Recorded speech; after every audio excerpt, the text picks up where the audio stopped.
Hey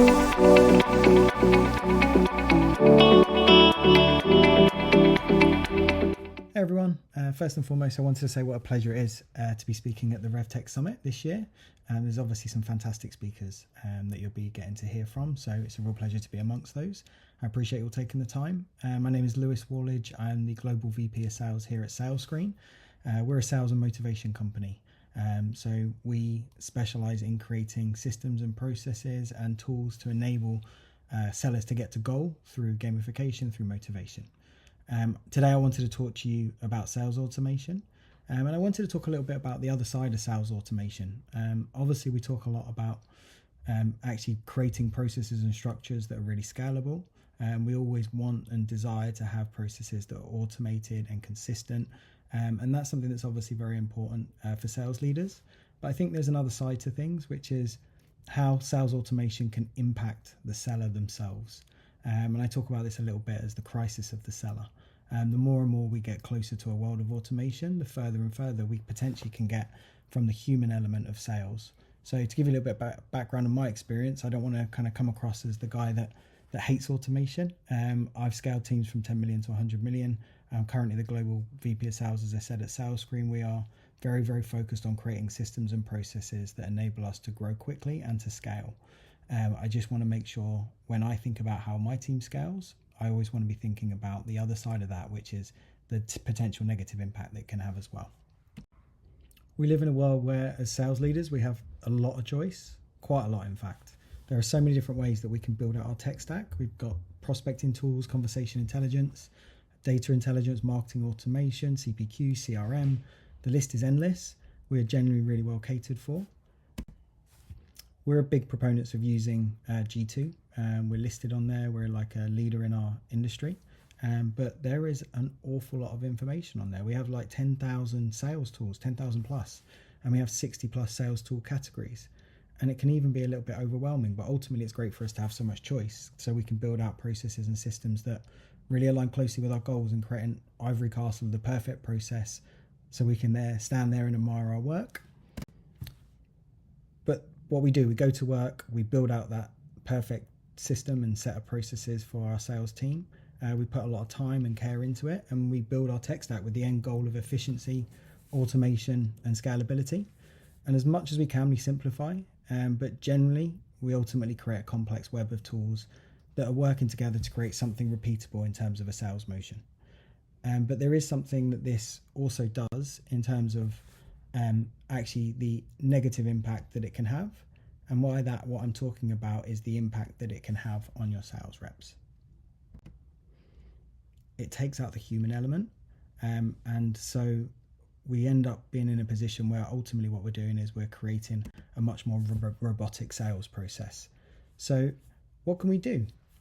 How do we fix that? How do we encourage our reps to maintain that human element, to use their initiative to create processes and systems and be involved in the sales process as a human as opposed to just a robot? And when I think about this, I often think about the drinking bird from The Simpsons. So for anyone that's familiar, this is what it looks like. But that concept of just pushing a button. So there are a whole bunch of different things that we can do. But I wanted to hone in on one of these specifically. So some of the ideas that we can implement to help and support us in humanizing sales. One of the things that we can do is lean in heavily on creative selling initiatives. So trying to come up with unique and special ways that we can go to market that stand above and beyond what you see when you kind of have a standard flat automated sales process. We can try and stand out from the crowd. Some of the guys here at SalesScreen have used techniques like sending out physical mail, creating personalized content, lots of different things, turning up at offices. So things that we can do so people can spot us above and beyond the automated emails, the kind of cookie cutter prospecting tools that we're using and seeing on a daily basis. And another thing that we can do is we can automate the grunt work, but we can create playbooks that are much more human.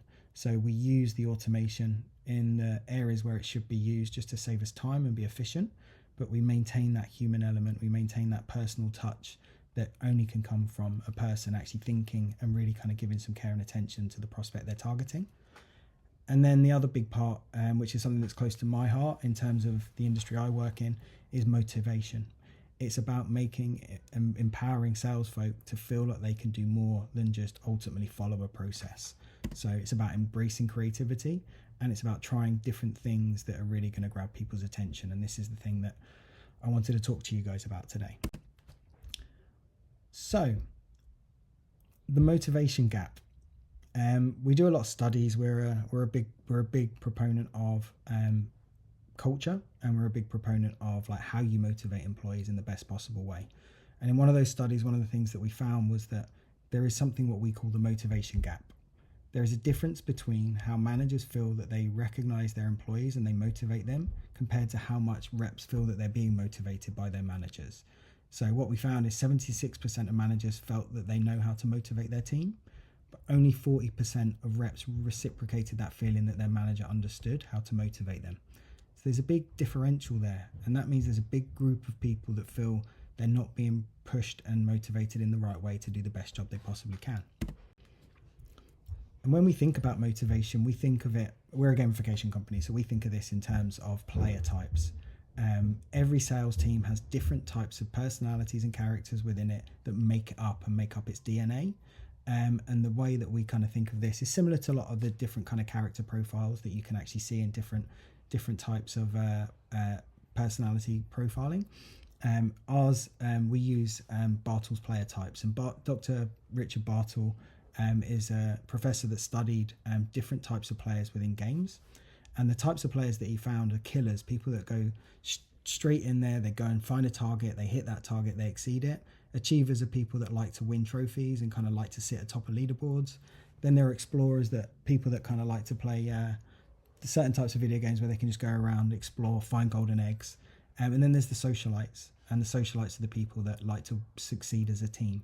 And what was really interesting about Bartle's studies and what we found in our own experience is that actually it's not, every sales team is not just made up of killers, the people that just want to be top of the leaderboard. It's actually made up of a lot of different profiles, and particularly I think we see 75 to 80% of salespeople as socialites. So what is often seen as the right way to motivate sales teams is appealing to the killers, because often sales leaders are killers themselves. That's how they got into that role. But actually where we can really excel in terms of like engaging our salespeople in the right way is if we really hone in on these different types of player profile, particularly the socialites, where we see the most opportunity to really kind of drive motivation within our sales force. So I said it before and I'll come back to it again. Sales Screen is a gamification company, so what do we think is the best way to engage those different player profiles? It's through gamification, it's through competition, it's through making people feel part of a culture and an environment where they are both valued and they can compete with one another, and that the things that they do actually contribute to something bigger. So what we try and do is we, as a team, we look to create an environment where everyone has good visibility over what the work that they're doing and how that compares to their peers. So we talked about that human element within sales. Something that you can easily do to encourage people to feel like their actions are valued and also create some creativity is you can visualize the work they're doing, showing the data in terms of the things that the people that are top performers are doing and what's getting them to the top of those leaderboards. And generally speaking, it isn't just pushing the button, being the drinking bird. It's about actually the creative things that they do within their sales processes, and we look to visualize them and create competitions around them for sales folk. We allow them to compete, and we put up leaderboards, we create competitions, we create some fun. It's a great way to boost productivity, and it's a really, really great way to celebrate wins when they happen. And we can create rewards as well. Every team has like different things that they know that their sales team love and their people really care about. So creating rewards, whether they're the most simple rewards, whether they're cash bonuses, whether they're actually reward shops or gifts or whatever they might be, creating rewards to actually recognize when people do a good job and celebrate those wins, broadcast them, put them up on the TVs around the office, celebrate them through your social communication channel. Making sure that people are put up in a position where the things that they do that are creative and how they sell humanly is kind of recognized in a really, really positive way, and everyone gets to see that so that they have an opportunity to replicate the things that have worked for that individual too. And the other part is coaching, supporting folks as a team so that they know what those good behaviors look like and to help them build better behaviors. And what we find is when we gamify metrics and when we gamify different ideas and ways that people can, follow their sales processes, there's two things it does. It does aid with creativity, but it also encourages people that might not have been doing certain things or selling creatively to actually follow the processes that they see others doing.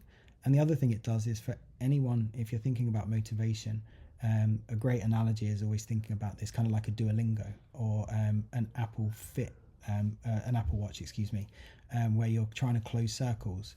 Gamifying metrics and gamifying sales process is the ultimate motivation tool because it makes everything that you're doing have meaning and have value, and it enables you to take those small steps and those small chunks out of the work you're doing to get to the bigger goal. It's the ultimate motivation and culture tool. The thing that I think is critically important about how you want to motivate your employees is that, generally speaking, every sales team and every GTM function has top, middle and bottom performers. And those top performers are the people that are already motivated, they're working hard, they know what they need to do, they've got their processes in line, and they've got, usually generally speaking, they can do more than just the automated piece in terms of pushing the button and making the dials that they need to make. They can do the human element of the sales process too. But where we can add the most value through motivation is through the middle and bottom performers. They're the groups that have the biggest area for improvement. They probably have the most capacity and room to expand. So it's a really, really big focus of like, how do you motivate salespeople is not aim for the top. It's try and engage all different types of player in your audience and try and aim for the middle and bottom performers, because that's where you can have the biggest impact. It's been great sharing with you just a couple of ideas in terms of how you can drive culture and motivation within your sales team. I hope it was helpful, and I'd love to connect with anyone that had any follow-up questions. You can connect with me on the QR code right here, or you can connect with me on LinkedIn, whatever works for you. Thank you.